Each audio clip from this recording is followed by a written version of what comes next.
Leaving a lasting impression in people's minds when you're telling a story or giving a speech or creating some kind of an experience for them is not about showing off or doing the flashiest thing that you could possibly do.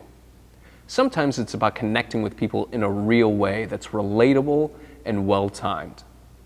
I'll give you an example of a presentation technique from one of my favorite books, Magic and Showmanship. It's called The Ham Sandwich Principle. And it goes like this. Imagine there's a magician and he goes up to a friend and he says, "Hey, look, I have a magic dinner plate and I can make any food appear that you want, like a ham sandwich." Boom, and then a ham sandwich appears. Now, that may be cool and it may be really mesmerizing to see, but it's not going to leave a lasting impression. After all, he just went up to him and said, "Hey, look, I can make a ham sandwich appear." Contrast that against the second scenario, where the magician is with his friend and waits until his friend is extremely hungry.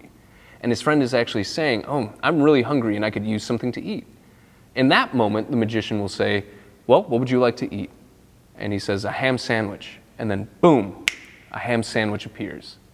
That is a miracle because he's not sitting there trying to show off that he can make a sandwich appear.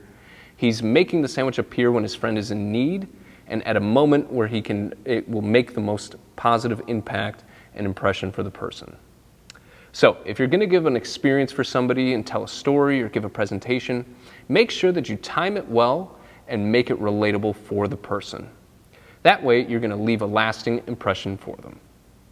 Now, I don't know about you, but all this talk about sandwiches is making me hungry, so I think I'm going to take a break and eat something.